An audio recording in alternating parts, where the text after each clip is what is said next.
Hello, everyone. This is your girl, Michelle, with Girls Talk Real Talk, because when girls and guys talk, information is disseminated. I am so excited about tonight. Tonight, I get the opportunity to share my platform with some awesome individuals. And we are really going to get into the conversation of what took place at the Capitol on Wednesday. And in that conversation, we're going to talk about what it looks like for individuals of color. And as being individuals of color, the direction that we need to go in to begin to have these conversations to find the solutions that are going to work in our community to make sure that we understand that nobody is going to save us. We have to save ourselves. And in saving ourselves, that means we come up with viable solutions that are going to help us be able to navigate in the world in which we live today. So without any further ado, everybody knows who I am. I've been doing this a little bit, so everybody knows who I am. So I'm going to give an opportunity for those that are a part of my panel to introduce themselves. So I am going to start with the only gentleman that is in the group. And let me see. I'm going to try to get this right. Nah, I'm not going to try it. Ibrahim. Bruh. Hey, my name is Ibrahim Tanner. I'm the president of ADOS Indy. It stands for American Descendants of Slavery. It's a lineage political group that's hankered in data and advocates for reparations to the 35 million Black Americans who can tie their roots back to Jim Crow and slavery. Okay. So if individuals want to get in touch with you, how can they get in touch with you? You can reach me on any social media platform at Ibrahim Tanner, at HeyDOSIndy.com as well. Okay. Welcome to the platform. So I'm going to switch over to Erica. Erica, why don't you introduce yourself to our audience? Good evening, Michelle and audience. It's a pleasure to be with you tonight. I'm Erica Salee. I am the owner of True Synergy. It's a personal and professional development coaching company. And as a result of those programs, I help my clients to figure out what barriers get in the way of us being the best version of who we were meant to be. So this conversation is definitely one that I am excited about. And to get in touch with me, I think you can see it running at the bottom of the screen, but in case you do not, it is truesynergy.org. You can also contact me at truesynergy@comcast.net, and I too am on all the social media platforms, which you can find from my website. That's probably the easiest way to get it all out there. Okay, but last but not least, definitely not least, we are going to have Karen introduce herself. Thank you, Michelle, for having me, and I'm thrilled to be on this panel. My name is Karen Nance. I am a writer, an attorney, private investigator. My passion is restorative justice, and I have been a facilitator in the prisons. I work in the San Francisco Bay Area, and my contact information is Karen Nance, www.karennance.com. And my email address is at the bottom of the screen. It's KarenFeliciaNance@gmail.com. And thank you for having me. I'm thrilled to be here. Thank you so very much, guys, for coming on and for deciding to be a part of our show tonight. I want to get right into it. But, I don't want to waste too much time. But as we know, it was probably more watched event than regularly scheduled programming, because I think that all got cut off in the midst of what's going on. So we do know that there was an attack on the Capitol building. The reason that I decided to call this the attack on the democratic process is because of the intent of what I'm calling domestic terrorists, what their intent was when they broke into the Capitol on that particular day. The intent was to get to those certified documents and to destroy them so that Joe Biden could not be certified as the next president of the United States. That was the intent. There were some events that led up to that has been very polarized and popularized by the media. And a lot of that has to do with conversations that were going on prior to the actual event. And so I want us to talk about that conversation. I did not witness the conversation live. I saw it on video afterwards. And as you know, President Trump made a speech to his supporters that were protesting the certification process. I'll say it that way. And so in his speech, he said that they were going to walk down to the Capitol. And he goes on and he says a few other things. And then he says that they have to take the system back, as if we had lost it as Americans or something. And not only that, but he implied that it had to be taken by force was the only way that they're going to take it. And so, to me, now this is my opinion, to me, I felt like the comments that he made were insightful. And I don't say insightful in meaning that they were great and wonderful and made me think. They were insightful because they created frenzy. And it created action that was centered around violence and destruction. So what did you guys think when you heard about that video or saw the video of the speech that he made?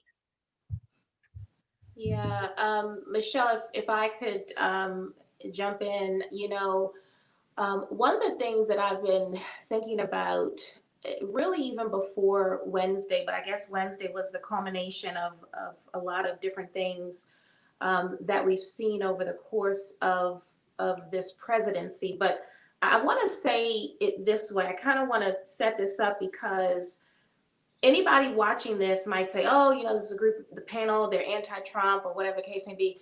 This is bigger than that. And so I just want to kind of preface my answer to your question with that.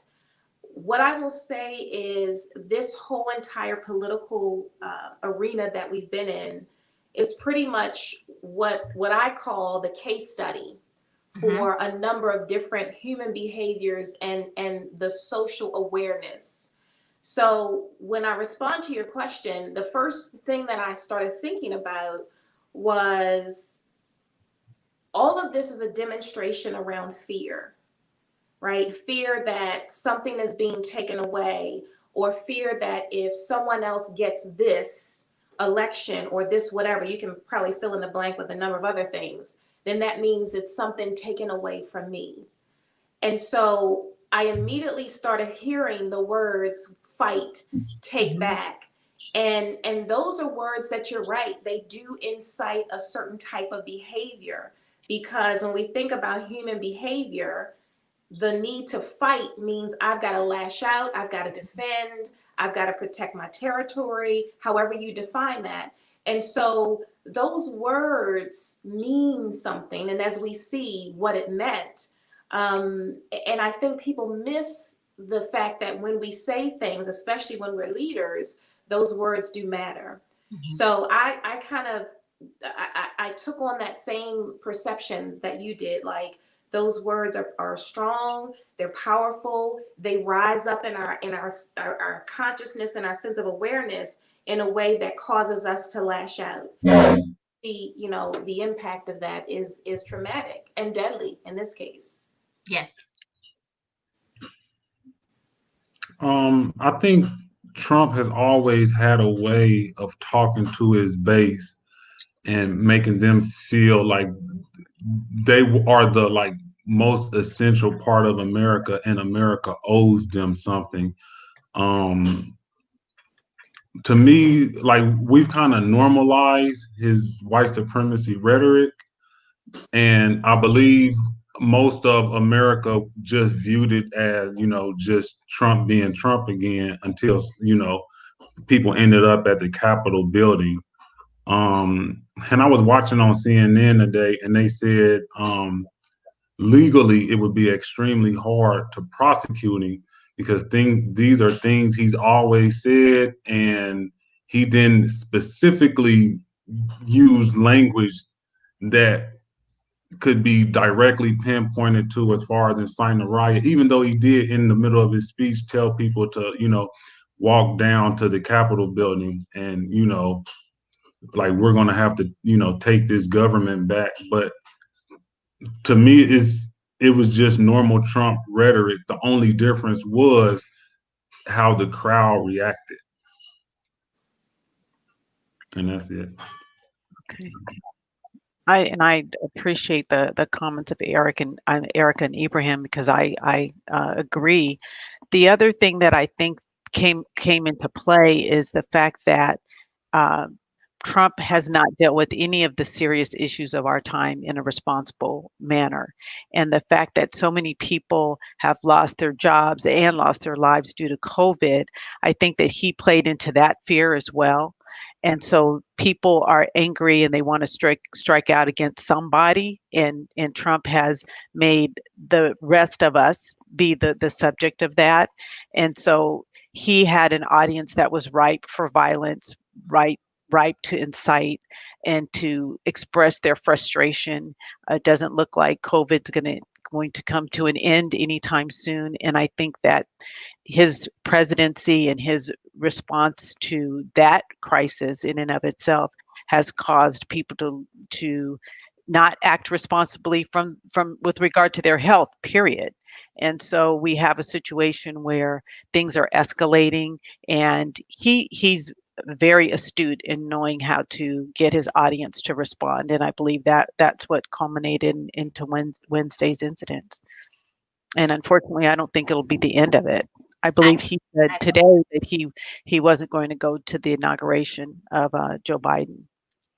I think one of the things, and as a writer, not just a host, but also a writer, I pretty much began doing my research, looking at this from a different perspective, because I was angry. When I tell you, when I saw it, I was pissed off. And I was like, you people really? You really gonna do this? And then the other thing that came to mind is that if anybody that looked like me tried that, I mean, think about it. A few years ago, there was a Black woman, and although she was a mental health patient, she believed that the president was speaking to her because she was hearing his voice in her head. And she attempted to drive into the Capitol building in order to get to the president so that she can finish this conversation that she's been having with him in her head. She got as far as the gate before they shot and killed her. And so, I mean, we're talking very responsibly, and we're talking very simply about the issue, but the issue is a little bit deeper than this, because it shows the difference that is being made between two different groups of people. You have the haves and you have the have-nots. And when we are looking at this, we have to seriously look at it from a perspective of, this may be Trump's norm, but it cannot be continued acceptable behavior. Absolutely. Cannot. Because it's sometimes somebody is going to have to pull his coattail, and he's going to have consequences for his actions. And because if we don't, then what? He's going to continue on with it. And then somebody, from what CNN said last night when I watched it, there were 4 people that died as a result of that. You had the one woman that was shot and killed. And then you had 3 people that died due to injuries that they sustained during the siege. And although they died later, it was still a direct result. And so in my research, I had found out about, and I put it in my notes, so I made sure I brought it up. There is a thing called joint enterprise. And in joint enterprise, it states that if you help or encourage someone to commit an offense, you can be just as guilty as the other person and held accountable for their actions. And so as I am looking at this and as I am dealing with every aspect of what this is, one of the things that I am finding is if I would have done it, there would have been a different standard that I would have been held to. Michelle, Then I since can't he hear you. did I'm it, the only one who can't hear you. can you guys hear me okay? Yes. Okay. Hold on one second. Can you hear now, Erica? Okay, those of you that are watching, let me know if you are able to hear us okay, because I don't want anyone to miss out. So, can you hear me? Now I can hear your video. I can hear your audio, Erica. Actually, I don't, can you hear me? I'm just watching it from the, Yes, I can hear you and I can hear your audio. okay, so I'm chiming in from the live Facebook feed, so I'll just, okay, perfect. Okay. So in the midst of what it is that we are talking about and the direction that we're going to go in this is for us to understand that regardless of what it is that we are dealing with, we have to be held accountable for our actions. You have to. There's no way for us to get around it. In the midst of what it is that we're doing, one of the things that I found when I was doing my research and I came up on this joint enterprise theory, the one thing that stood out to me was if a common person that is not the president of the United States can be held accountable for the actions of another individual because of their influence on making that individual act out in a certain way, why is it that the president of the United States is not held to the same standard? Influence on making that individual act. Well, there's no reason why the president should not be held. He should be held to a higher standard. And so there are a lot of factors that come into play. And the most obvious, the most blatant is race. We're talking about someone who has espoused superiority in more than one way, and just his actions with regard to what happened in Portland and in other cities that have had peaceful demonstrations, and his response to quash the right to free speech.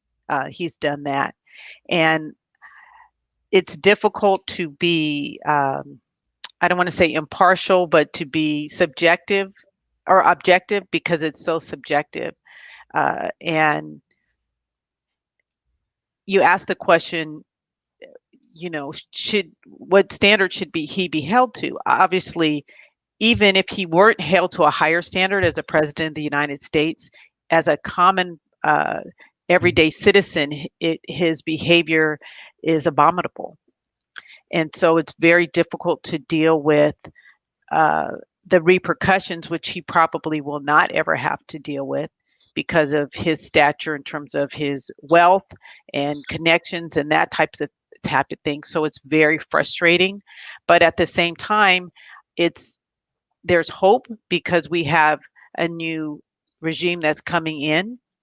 And I just shudder to think if the election did not turn out the way it did. So I'm hopeful.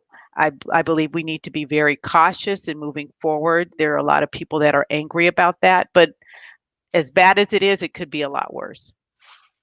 The man could be reelected, could have been reelected. I think it's important to understand that Trump didn't create racist America. Racist America created Trump.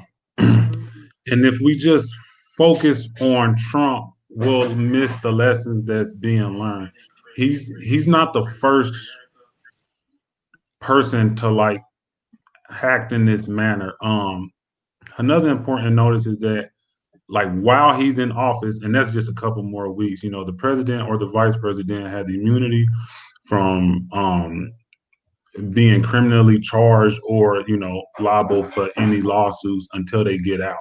So I think the focus should start to shift onto the Biden administration, because the Biden administration is the one that, you know, was in fifth place in the primaries, and it wasn't until the black vote catapulted him to the top and then rode that wave through the general election, you know, garnering over 87% of the black vote to become president. And then when he becomes president, you know, his focus is on other groups than the black people that put him in the office. But another thing he said is like he's coming to heal this country, right? I think the issue is that, you know, like you can't find a common ground between everything. Republicans speak to their base, right? Even if they don't do for their base, they speak to their base, right? Like that's the power that Trump has over his voters. When Biden said he's going to heal the nation, like what does that look like for us, right? What does that look like when you've taken people who've been aligned with like not just the right wing party, but MAGA, right? And try to satisfy their needs. Like, what does that look like for Black America? What does that look like for holding Trump accountable for some of the actions that he's done, right? You can't heal America and hold Trump accountable at the same time, right? So it's important that, you know, Trump is still president now and we still focus on Donald Trump, but we also have to start shifting this responsibility to Kamala Harris and the Biden administration, right?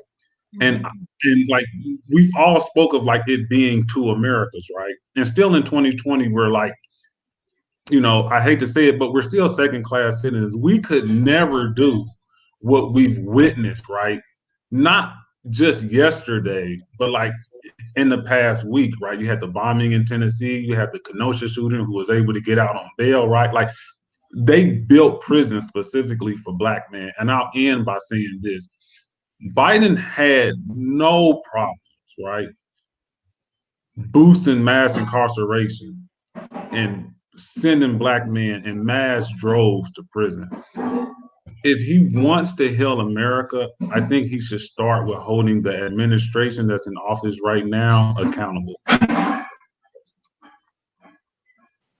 know that Erica, you're having some issues with your volume, but I want you to we can hear you. You just can't hear us without the phone.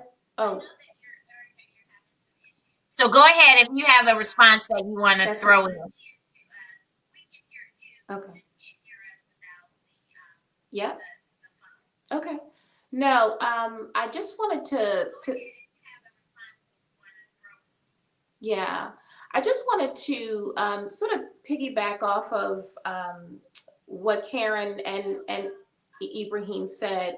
You know, one of the things that I think is important as a part of this conversation is to make sure that we focus on the issues, right? So regardless of who the president is, right? Of course, right now we're talking about Trump because, as I said before, it is the blueprint for so many things that are wrong in this country. Systemic racism, the need for power, the constant, you know, the insatiable want for greed, you know, more, racism, all of the isms.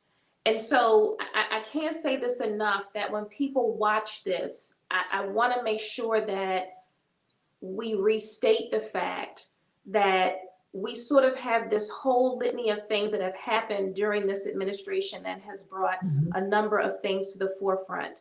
The ugliness of this country, and trust me, there are some good things that have happened for many people, ourselves included, but we still have a long way to go. Well, one of the things that really came to mind for me was that from a human perspective, and I always like to kind of take that approach, especially as a coach, and trying to help people to figure out, how do we move around some of the stuff that has held us back from being the best that we can possibly be. So when I look at this, and I had to write it down because I was trying to think of the number of things. It's power, it's greed, it's racism, it's white privilege, it's radicalism, gaslighting, all of those things. We kind of see how they come to the surface. And the difficult part now is where you see that when you have allegiance to a particular person who is inciting a type of behavior, and you're so embedded in it and it becomes a part of who you are, at the end of the day, you then are looking for a way to get off the train when the train is off the track. And so then we have to kind of come back and figure out how to bring this thing back. And that's the thing I think, Karen, you said, unfortunately, we're in a place where I don't know what's going to happen next. And I'm still upset, Michelle. I still feel the sting of Wednesday. And so I think this conversation gives us the opportunity to release that. And hopefully others who are listening to this conversation will hear something that is insightful to say. This is not a bash against a particular president because he is Trump. It is a bash against the behavior that has brought us to the brink of this democracy becoming something that we don't recognize. So I just want to say that again, because I think it's important for this conversation. I think too, there's one part that I want to make sure that we're bringing into the conversation. The presidency that we're dealing with right now looks nothing like any presidency that has ever gone on in the history of the United States. We have an individual in office that has their own agenda, and their agenda just does not include all people.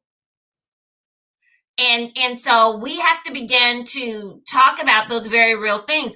We are dealing with systemic racism in a way that we haven't seen in nearly 45, 50 years. And in the midst of that, we have real people losing their lives. We have real people losing their jobs. We have real people that are coming back, and they are saying that regardless of how you feel, because I am a part of the accepted, I'm not treated like that.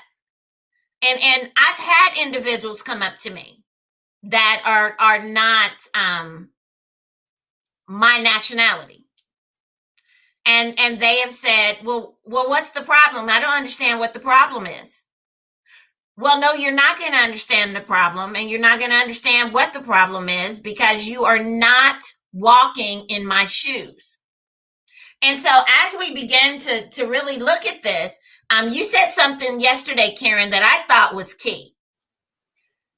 Of the number of individuals in prison, tell me again what that number was that you shared with me of yesterday as it relates to our individuals of color. Well, if you look at the entire country, African Americans are incarcerated in state prisons at a rate 5 times the rate of whites.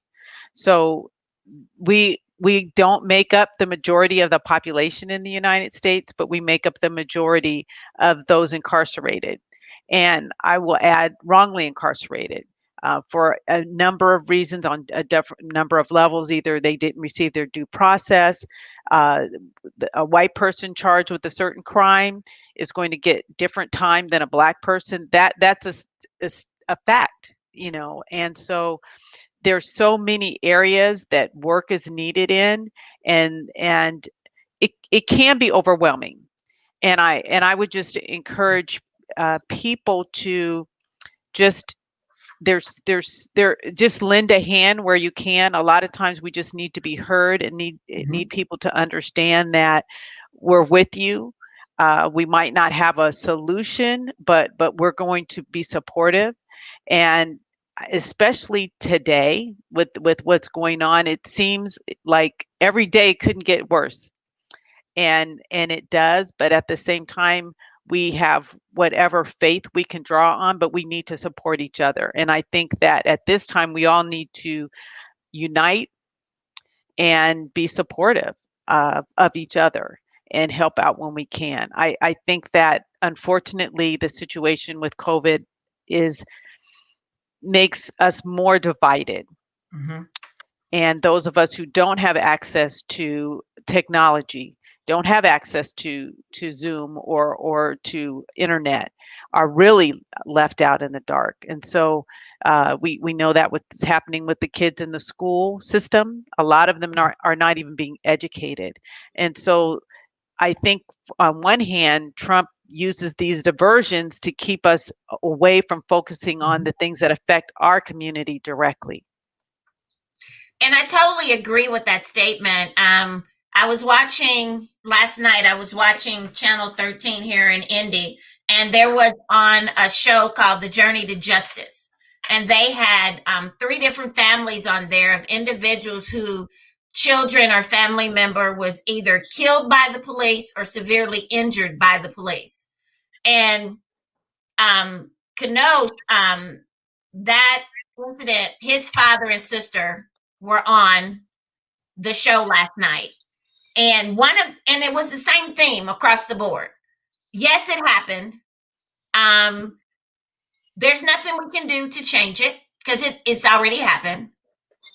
But now we have to begin to dismantle the things that are not working and come up with viable solutions to insert in those places that are working. And we have to stop with the concept that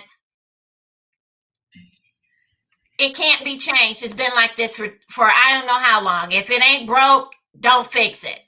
Well, something in the system is broke. When you can have a man spend 26 years in prison for a crime he didn't commit. Something in the system is broke when a cop is not charged with excessive force when he shoots a young man 7 times in the back and leaves him paralyzed. Something in this system is broke. And we can't keep moving around and talking as if that's not a reality. Yes, there is the opportunity for us to be able to step into the situation, and each of us has a platform. And each one of us has a platform that we can begin these conversations and prepare the individuals that are going to have an opportunity to get into the rooms where the decisions are made and to speak their voice. The one thing that I can say positively that came out of Wednesday's fiasco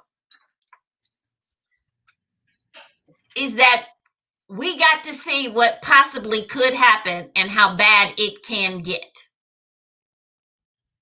And so for those of us that take the mindset and the position, it ain't happening to me, it's not happening to my people, so I ain't got nothing to do with it. We've got to stop that mentality, because I'm one of those Black mothers that had to have that conversation with her Black sons about coming home from an encounter with the police. But my white counterpart doesn't have to have that conversation. So I know it's not fair, and I know it's not right, and I know it is my reality, but it's a reality that has to change. And until we start demanding that the changes be made, nothing's going to change. And we have to do it on a local level. If we are unhappy with the way that a senator or a representative in Washington voted, then we've got 2 years to vote him out. And trust me, we can do what the sister girl did in Georgia and get them right on up out of there. Because they cheated her out of a governor position, and she stole the election from them the next major election. It was because of her grassroots work that she did to get individuals to go and to believe in the democratic process again, registering them to vote, that Georgia is now a blue state instead of a red state. So in regards to the changes that need to be made, where do we begin? I know I've said my part, but where do you think we need to begin? I'll probably jump in. I think from like now to then it's just like a natural progression and things like it, even as America changed, Black life in America hadn't changed pretty much. So we got police now that evolved from slave patrols. We mostly live in ghettos that evolved from slave quarters, right? Our wealth level is pretty much still the same. I think we've been doing politics backwards, right? So even when you point to Georgia, Okay, I want to back you up. When you say we've been doing politics backwards, what are you meaning? so we vote on individuals, but we don't vote on agendas, right? So we galvanize around people, right? We galvanize around Obama. We galvanized around not just Biden, but like getting Trump out of the White House, but we never pushed the agenda. So here's an example, like so Obama do DACA, right? That was done through executive order, the largest executive order ever done, right? He'll do the Equality Act. He'll do the AAPI through executive order as well. But then when it comes to Black America, he'll say, I'm not the president of Black America, I'm the president of all America. And like for most of us, that'll suffice, right? And we'll take those voices that are like countering that and saying, no, we need a Black agenda, like Cornel West and Tavis Smiley, and we'll like move them through the side. Like the critical mass of Black voters is extremely apolitical when it comes to like what government can do for you and how that can change your life, almost instantaneously. So So, when you look so at it, I'm gonna jump in again. I'm gonna jump in again. Okay, so the statements that you're making, I'm totally in agreement with. Totally in agreement with. However, at some point in time, we've got to start introducing relevant solutions of what that needs to look like. And this is why I'm saying that. I'm saying that because if I've only been taught to vote based on the individual that's going into the office, I've never learned what it looks like to vote based off of policy and agenda. And so, what does that need to look like in order for my people to be educated to understand the difference? When you start with the vote, you already lost, right? Like the way you get civically engaged happens way before the vote, right? It's actually like something you do like daily, like 365, right? You're engaging your local politicians, you're feeding them data, you're feeding them the needs of the community, and this goes all the way up the chain to the POTUS. Blacks have been taught like, you show up on voting day and you vote because your ancestors fought for the right to vote. But we never have really been educated on like the meaning of the vote and like what's supposed to culminate up until voters day, right? And like people who go to school board meetings or city county meetings, like you'll see how empty the room is.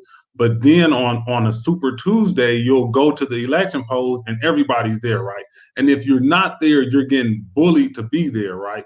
I just don't think like, and this is the work that ADOS has kind of like set out to do, right? Give people a political education starting where our people is at and understanding them that we don't work for politicians. Politicians are supposed to work for the people, right? We kind of go into like how we vote as well, like choosing from options that's already there. Options that people that doesn't live within our community has set out for us that doesn't benefit our community, that benefits other communities, right? We have to push our agenda and be willing not to vote for certain individuals if that agenda is not pushed, right? Okay, I'm Um, gonna jump in again because I see Erica is wanting to share something. Go ahead, Erica.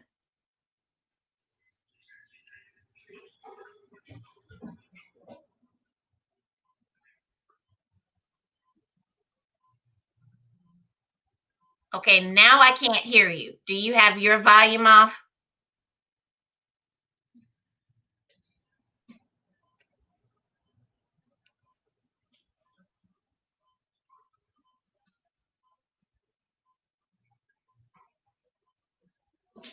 No, I can't hear you at all now. No. Why don't you go off and come back on? Okay. While she's dealing with her thing, I'm gonna jump in and let Karen pick up and see if there's something that she had to say before we get back to you. Because I want to make sure that we understand what it is that we're dealing with. So Karen, go ahead. I agree with you, Ibrahim. I think that for a lot of people, the issue is day-to-day living. It's like if I don't have a job, if I don't have food to eat, if I don't have a way to get my transportation to transport my kids back and forth, and now with COVID, if I don't have internet connection, so that my kids are just languishing. So I think that ideally, people that have all those things, then they can look into the quality of what of what you're referring to, meaning what does this person stand for instead of what does the person look like, or do I like this person because they look good or they sound good, or I know that they're an athlete, or I know that they are an entertainer. And so I think that based on my experiences working with people is that they're that voting is not an everyday thing, and when it comes up, it's so foreign. It's not something that we've raised our children to be conscious of, most of us, because those of us who are suffering that are lower income is just getting day by day, and it's, I mean, so It's never that's my been made. response. Yeah, it's never been made to be important. I'm gonna say it like this because I feel what you're saying, Karen. Um, in high school, we get government and U.S. history our junior year or our senior year, depending on what your class schedule is looking like. That's it. We are not taught about the electoral information. We are not really discussing what it looks like for those agendas to begin to deal with this on a local level. We're not taught that. And so the reason that we are in the place that we are in now, it's partly because after the 60s civil rights, we got comfortable. Yeah. We were living good. We were making decent money. We are driving decent cars. We have status. We have nice homes. And we got comfortable.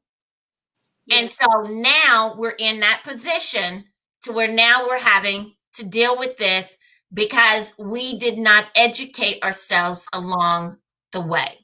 And that's what can you hear me now? Yes, ma'am. Technology is wonderful when it works. But anyway, so yeah, so that's what I wanted to piggyback on, because I said this on my live the other night, and it was, we are in a unique position right now. Mm-hmm. And we get to decide, and I do believe that we're here for a reason. And I think part of that reason is to address all the things that we've been saying to this point. Will they all be fixed in our lifetime? I would love to say yes, but I don't know the answer to that. But what I will say is that, yes, that's our history. We weren't taught to be passionate about, how to connect with the candidate. Is it based on more than just the name or the look, or I can identify with, President Obama because he was the first Black president, and oh, I'm a Black woman. But so all of that is our history, yes. And what I think about right now is that it is the right time for us to change what that looks like. Right. So yes, we weren't taught this, and we didn't learn this in school, and we didn't get it from our, whatever the case may be. But now it is up to us to say, well, let me connect with the candidate and see what the issues are, and how does this represent me, and what does it mean for me, so that we are more educated about showing up to the polls, and that it's not just a ceremonial duty or our civic duty, but it is because this is a cause that I believe in, or because this is the person. And I'll tell you, I mean, I'm not affiliated with party lines. Yes, I have a classification on my voter registration card, but if I go down and I see, okay, this candidate, this is what he or she is about, and I don't agree with that, even if it's somebody in my own party, then I'm going to make a different choice. Exactly. Incumbent upon us to teach, beginning with our own children, how to make informed decisions about how we're showing up to the polls, not just that we're showing up. So I want to go back to Ibrahim. Did I say that right? Ibrahim. Okay. I want to go back to you because I know it's the work that you are doing now. But how can we magnify that work and duplicate it in a way that it's getting to our families, so that, and trust me, I know that having dinner at the table at the same time in the evening times is a thing of the past, even though my kids were forced to do it when I was raising them. But there are times when parents have conversations with their kids. There are times when we are imparting important information to our children. So how can we take the platform on which you stand and begin to simplify it to be able to have it replicated in the various households so that we're all speaking the same language at the same time? The best way that I've seen to do it is to use the data, right? Like, people have to understand the American in which they live. Like, this is the American of 2020. There was a study that came out a couple of years ago that said by 2053, this is pre-COVID-19, by 2053, Black households will have a zero household wealth, right? The median Black household will have a zero household wealth.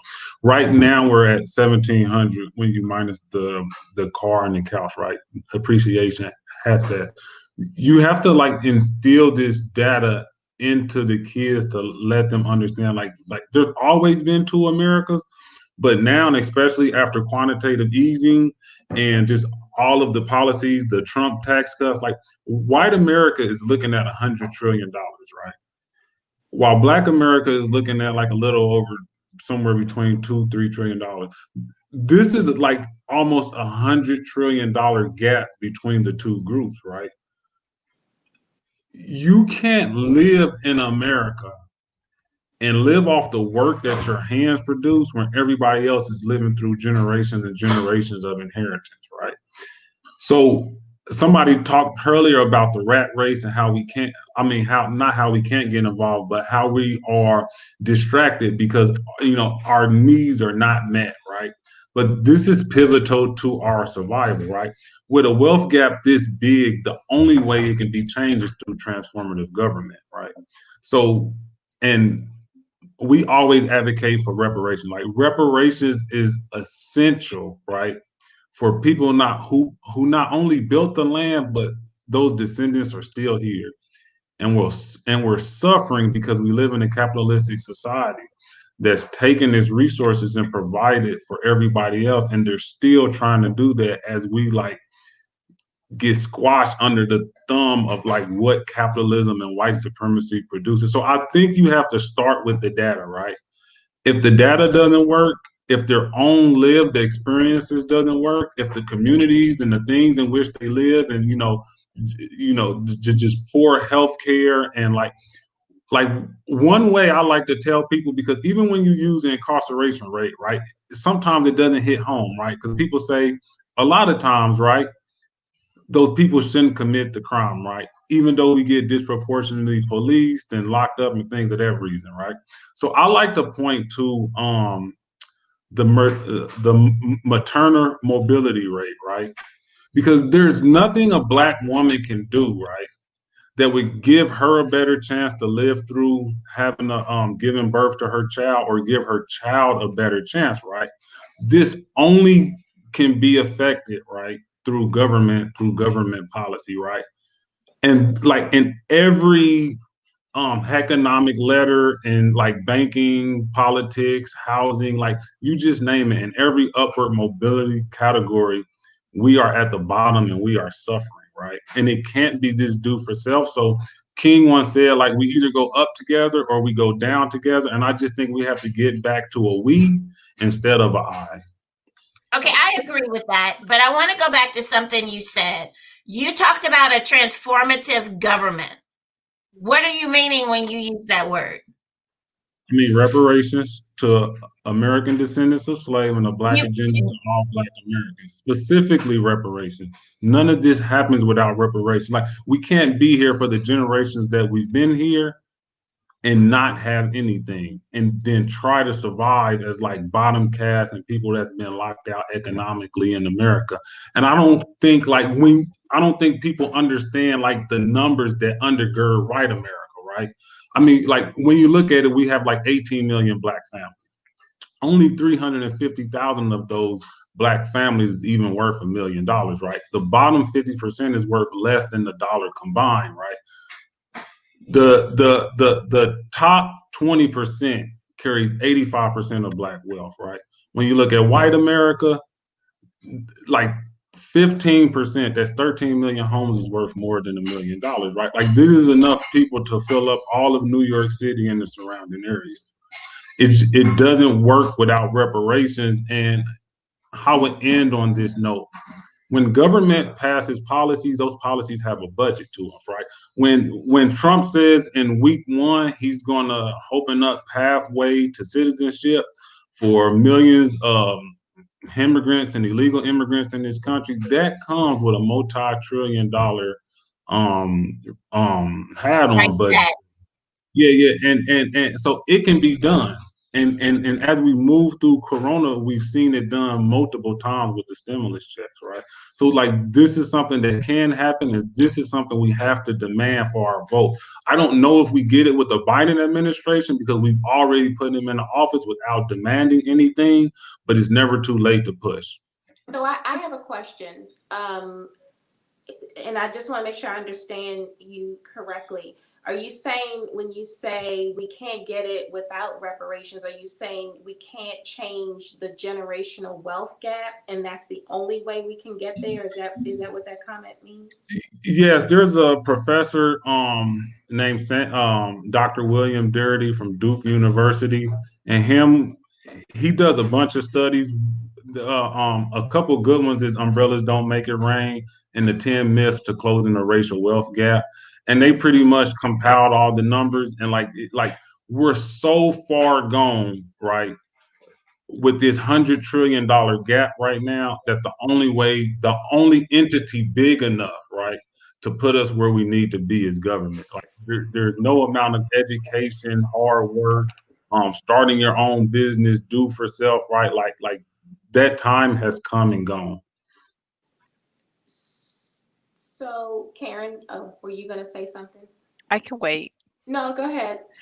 I am 100% behind reparations. My concern is, if I've never been taught how to handle money and you give me money, then it's going to go out the door. I Right. mean, the people that have money, the studies show that people that win the lottery, most of them end up broke. Those are white people, black people, mostly white people, I'm assuming. And that's not to say that we shouldn't fight for reparations, because we should. And there are so many other issues that we have as Black people, as people in general, but specifically Black people, when we do have special needs, when we have autism, when we have dementia, when we are transgender, which is not a mental health issue, it's a preference. And so we have, just being Black, just by itself is an issue. But when we have these other issues that pile on top of that, it just complicates life.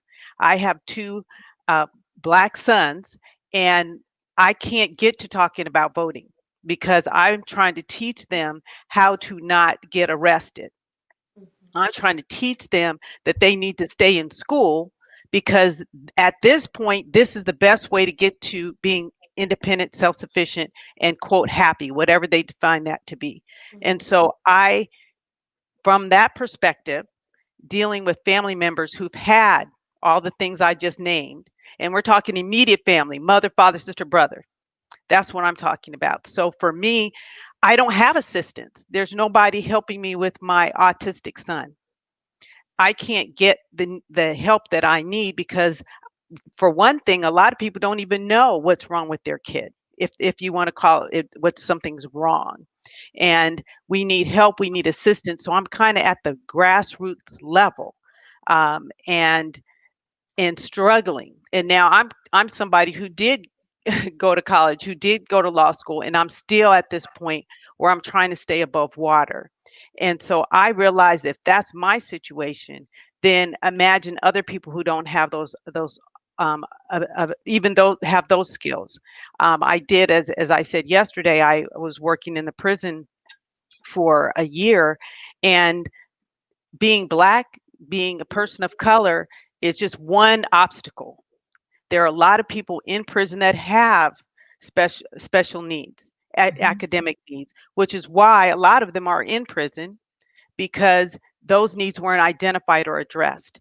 And so that's my experience. So that's where I'm coming from. And I have to admit, the voting issue, it wasn't on the forefront, because I'm just getting them to the point where they can survive and feel proud about being Black men in this community. And I'm going to jump in right quick, and then I'm going to let you go, Erica. I have to agree with that, because as I sit and I think about raising my own children, and it was the thing that was important to me was to make sure that they got to school every day, make sure that there was food on the table, and make sure that they had some semblance of a happy home life. And so as we are raising our kids, I mean, we can go back and we can say what our parents didn't do, what our grandparents didn't do, all yada, yada, yada. But when I listen to the young people talk today, because my oldest son is 33, and when I see him talking to my daughter, and they're talking about, he's talking about stocks, telling her what stocks she needs to have. You know, he's having the conversation with her that I didn't know enough about to have with them when they were growing up. So the conversations on some level are happening. It's not that they're not happening. They are happening, but it's on such a small level that it's not overall. It's almost the same thing as here in Indianapolis. And I hate to even say this nationally, but here in Indianapolis, when the pandemic hit and they shut everything down, we had kids from March until June that could not go to school. They were not able to eat. They were not able to even go online because IPS did not have the structure in place to make sure that they were able to learn if they were in a poor area. Some of them didn't have internet. A lot of them, and IPS did not have the laptops to be able to give out to every child. And so there were some things that they had to create a foundation to get over the summer to make sure that when they went back to school for the next school year, it was there. And so when you're dealing with the disparity that you talked about, the wealth disparity, that wealth disparity creates an atmosphere of I'm just trying to survive. Simply put, I'm just trying to survive. So how do we, understanding that in a lot of the homes, these conversations are not going to happen because mama may be working 2-3 jobs just to put food on the table. Can I respond to the financial literacy part? When you take data from the Federal Bureau, what you find out is Black families spend 37% on food. 37% on housing, 16% on food, 16% on transportation. And if you got any money left, the rest of that money goes to insurance. So it's not like we're out there squandering our money. Another thing is we don't have wealth. So when you hold for incomes, Black family in the same class as white families save more money and spend more money on education. when you talk about reparations, it's not a one-time payment. It's been like dumbed down to think it's a one-time payment. When you compare it like to the Jews, right? This is a multi-generational project, right? That's not only just like a check or a one-time check. It's multiple checks throughout your lifetime. It's programs, investment in infrastructures, education, maybe some tax-free incentives. Like there's a bunch of things that come into this. I think what we do, like when we hear about it, our natural reaction is to just shut it down, right? By thinking of ways like it couldn't go right. If you do it right, it lifts the bottom cast up, that most of us come from, right? If you come Okay. from. I just had a comment that I really need to put this up because it speaks to what you're saying. And so I'm putting that up. So just from, and I've heard this, I've heard that stated out of people's mouths. That very statement. And I want to say that is the mindset. And all that you're saying is great. And I'm in total agreement with what you're saying. I understand the concept, have talked about it till I'm blue in the face. But until we educate our people, until we get the information out there, until we find a means in which to do so, we'll be having these same conversations 10 years from now. Because we will not have risen out of our current situation. We'll still be dealing with the Trumps of the world. We'll still be dealing with the domestic terrorism mindset. We have to, one of the things that I learned is a very simple thing that I was taught in church. And the scripture goes like this: let this mind be in you that is also in Christ Jesus. It's transforming the mind. Yes. It's teaching in order to transform. And if we educate with the intent to transform the mind, then we open people up to possibilities that they have never even thought were possible. Exactly. And so that's what I'm talking about when I make that statement. I'm wanting us to really begin to think that at some point in time, we believe that we had to deal with this because this is just the way it is, because there's two different Americas that we live in. There's the white America, and then there's the people of color America. Well, I choose not to hold that mindset any longer. Yeah. And so as I decide that I'm going to transform my mind, that means that I need to be educated. So I need people like you, Mr. Tanner, to educate me on what it needs to look like on a dummy level until I can grow up to your level of how I need to transform my mind through education so that I can begin to demand from my politicians that they have an agenda that benefits my community. The first thing we have. I'm sorry. No, go.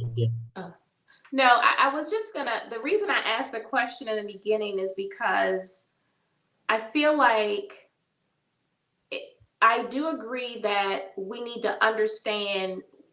I saw somebody's comment to say the stimulus check is not reparations. There it is right there. So I'm looking at the same thing. So yes, to be educated on, well, what does it really mean when we say that?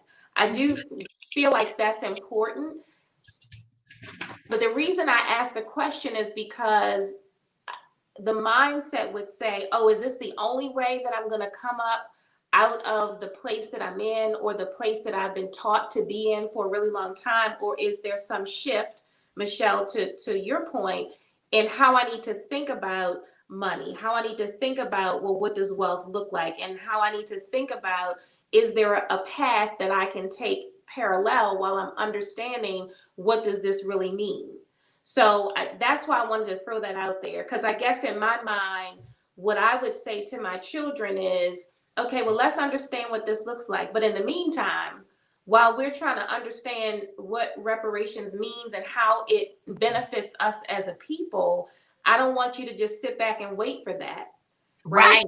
From my perspective, I'm going to teach you, okay, well, here's what it means to be able to create something for yourself. Here's, how we need to change the dynamic of what we understand money to be, and to move out of the different ways that we've been taught to think about money. So I wanted to ask that question because in my mind, it's sort of like it's a parallel effort, so that we don't sit back and wait for somebody to give us something, because then, We'll be right back in the same shape we in right now. exactly. I think And I know we're kind of putting you on the spot. I get no. that. This is good. This is good. I think first we have to look at just like you can't give me anything that you owe me. Reparations isn't a gift. This is like work that we've put in, right? There's a debt owed to us, right? Right. Not only that, our communities was pillaged, right? Mhm. Every generation, it was something that was taken from us, right? For 400 years, right? Another thing is that I would say the first thing you do in like educating people is you have to disaggregate the data, right? We think of America as like white, and then it's been this new term named POC. But when you look at the data up until 1965, 99.3% or more of Black people in America came from slavery, came from like those killing fields of the South. This POC is something new. They haven't witnessed the traumatic legacy that we've endured, and therefore they don't have the barriers, right? So when you look at data like the Color of Wealth from LA, you'll see that the median household wealth for a white family is like, I think it's like 350, right? Matter of fact, let me check. It's 355,000. When you look at Chinese, it's 406,000. When you look at Japanese, it's 592,000. When you look at Asian Indian, it's 460,000, right? When you look at African Black, it's 72,000. And when you look at Black, like we're less than $10,000, and 200 of that is liquid, right? So there's something specific that's happened to this group. And when you POC it, you mash everybody in there, and it keeps us at the bottom. And it's like what they did with affirmative action when they moved it from race based and through gender in there. That when you POC it, what does that mean? When you put our legacy in with people of color. Okay. Right, When you like like okay. nobody was lynched and hosed down and Right. ran Forced to work. and just like how we endured all this and still endure this, right? Like, Black men being 13% of the American, 5% of the American population, but over 40% of American prisons. Like nobody has endured this. The first thing to do is disaggregate the data, and then the second thing to do is explain to your children like what we do as parents, because I'm a parent too. Like, you don't just provide for the present, you also try to make a way for the future, right? Political work, reparations, like that's laying out that foundation for the future. And without it there is no tomorrow, and that's what we're seeing now as we try to navigate through COVID, right? For a lot of us, there is no tomorrow because we didn't get the things we needed to even be able to navigate through a pandemic, right? We don't know how long we'll be here, right? I mean, it's good to like teach kids like 401k talk and stocks and bonds and things of that nature, but when you have white baby boomers transferring $68 trillion to Xers and millennials and Generation Z, like how do you compete with that? There is no competing, right? Big bank tanks little bank. So you'll amass this wealth, and just like going broke from the ESPN document, you end up broke because you never had the type of money that would allow you access into what real America is, right? And real America is like being at the top and being a shark, and you just eat the guppies, right? 70% of Black males born into the middle class will fall out before they're adults, right? So even when you think about this, like do for self, and I'm not saying don't do it, right?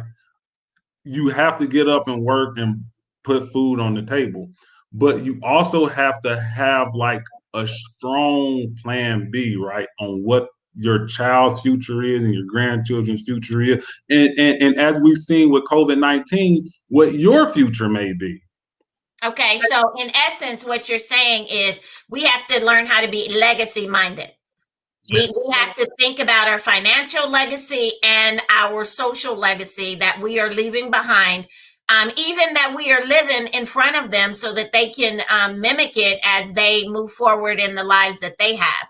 I think for as the basis, if we don't get anything else from the conversation that we had tonight, the basis is we need more education.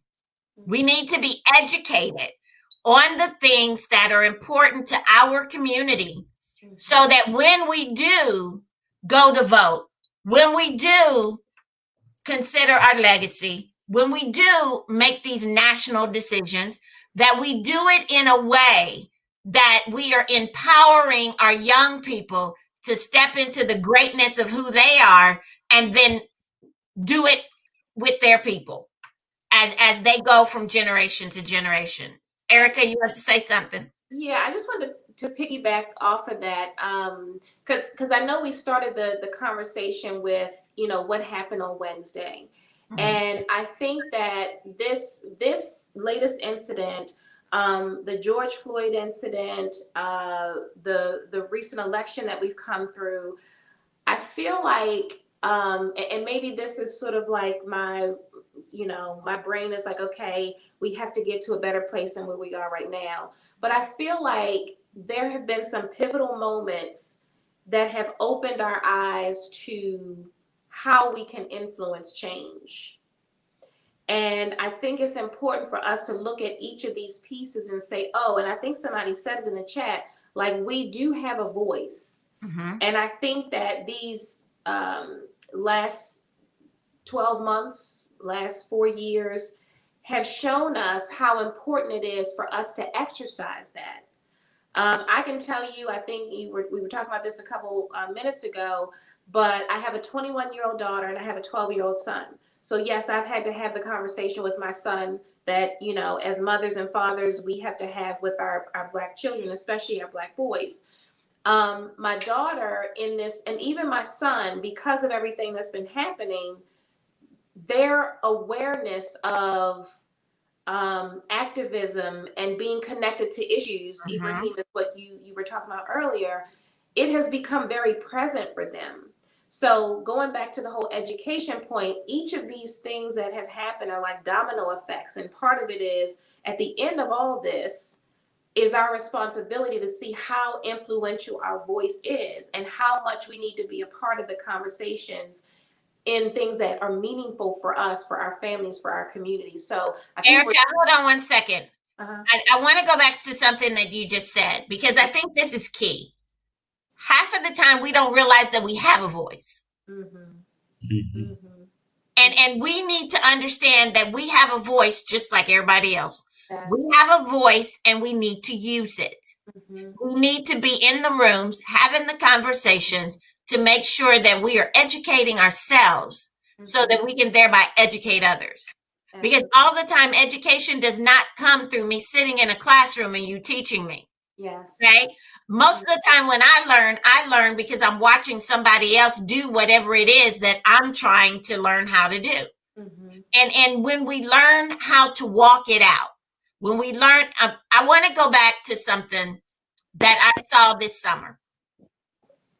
I am friends with Erica on Facebook. I don't know how we became friends, but we're friends on Facebook.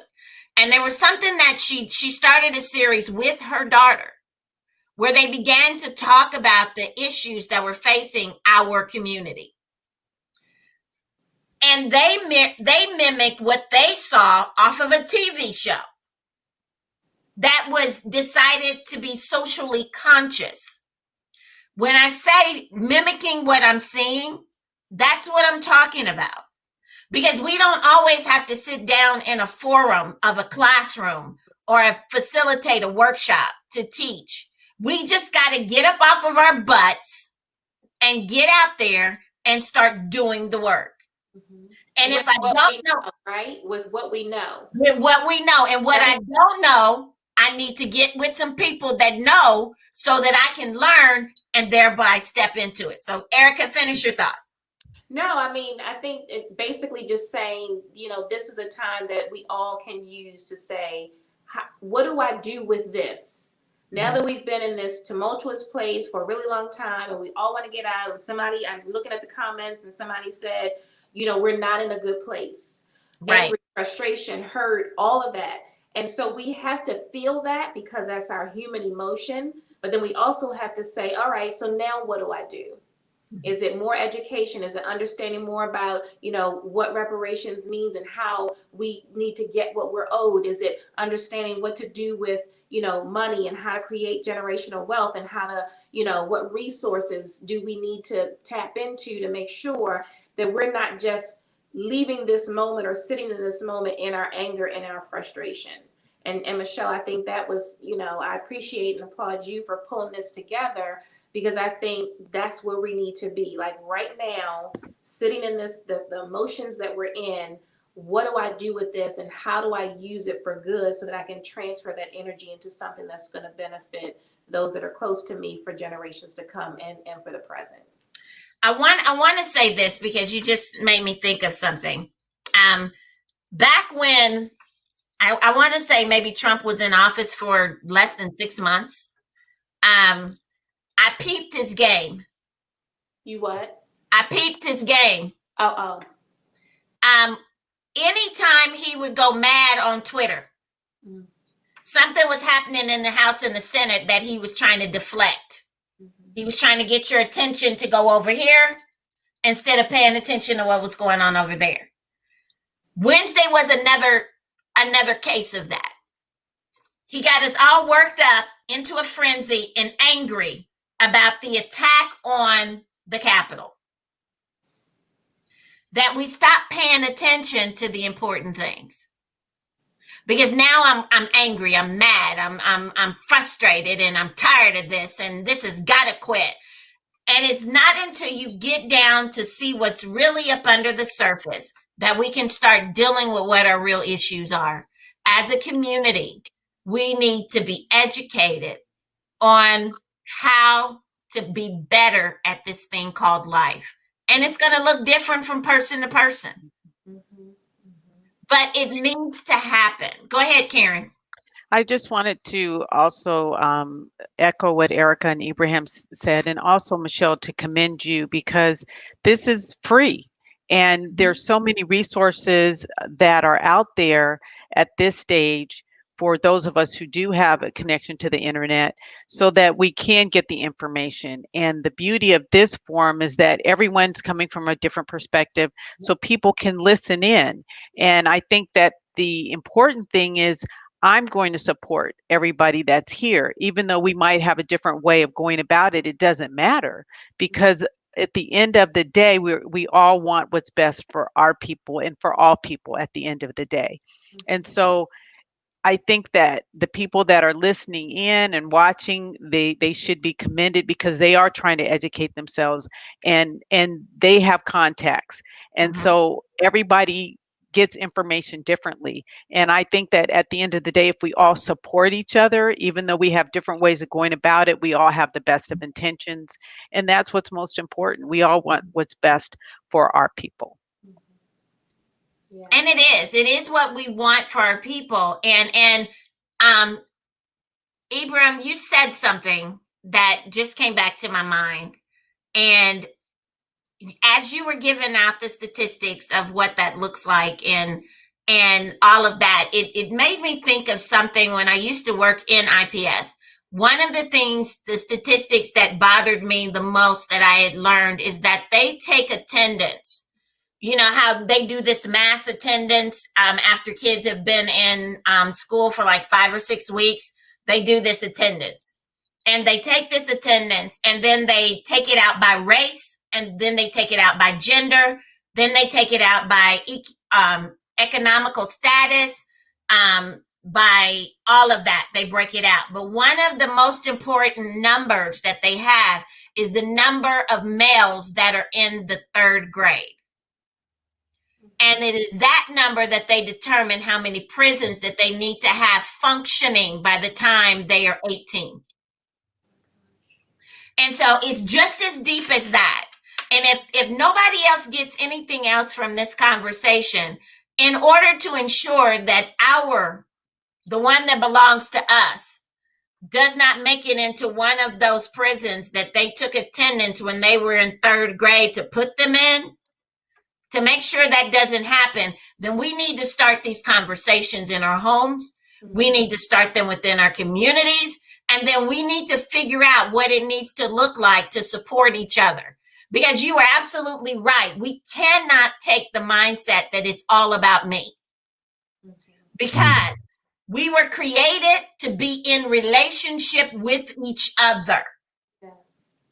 And as such, I can't be who I am without you, and you can't be who you are without me.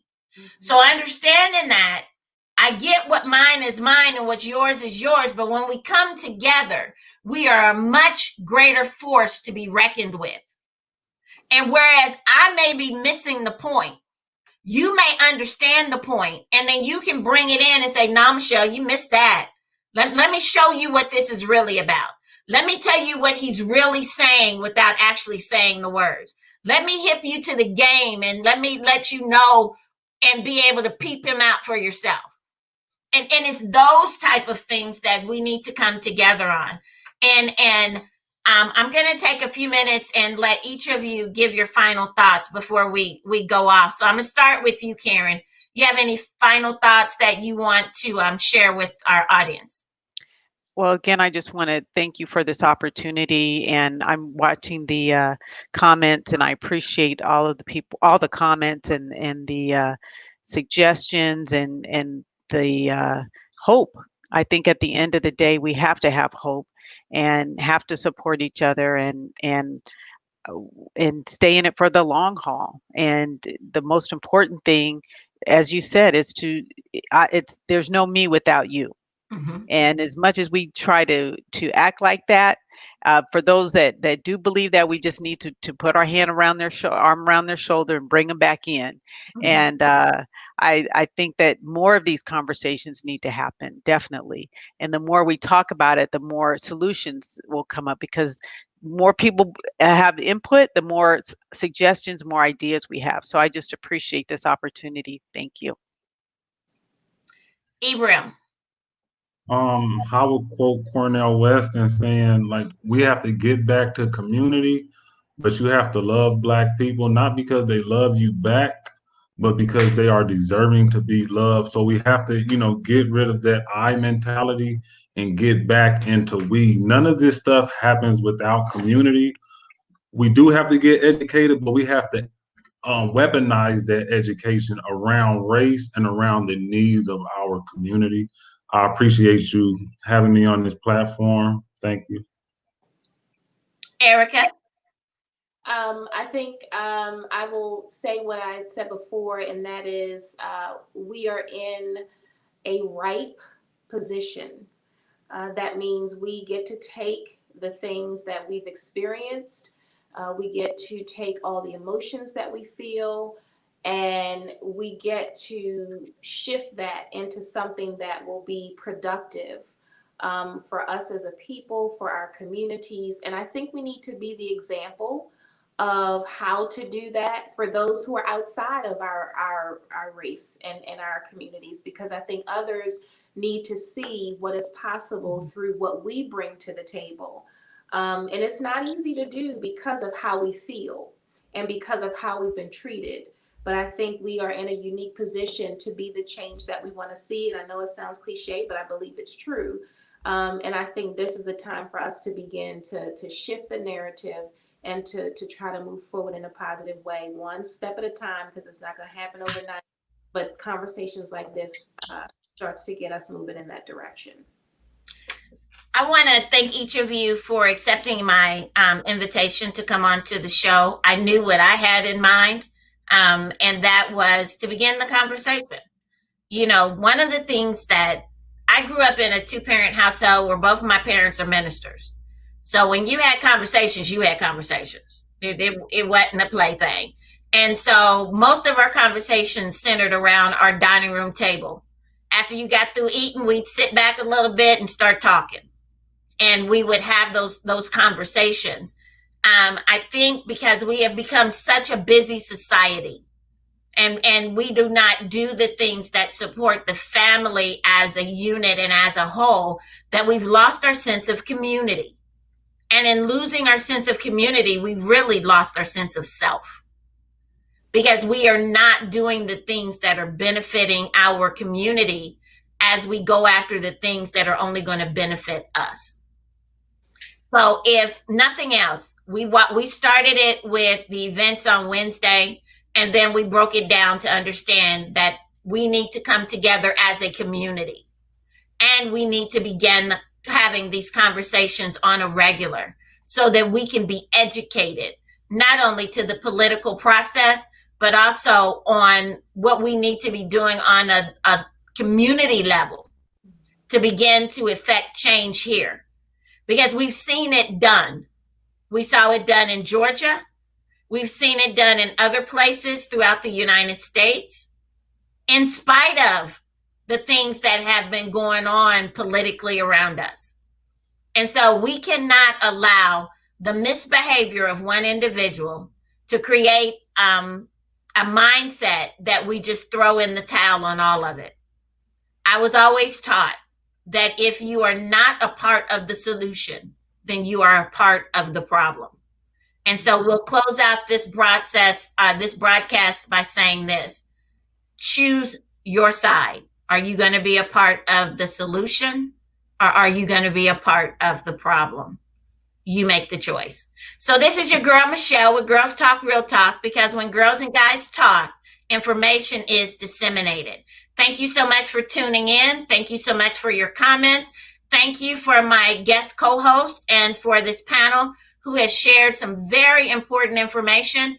And if nothing else, it should have educated you and transformed your thought process to really understand what is important about what's going on politically and socially within our community. So you all be blessed, and we'll see you again the next time on Girls Talk Real Talk. Bye-bye.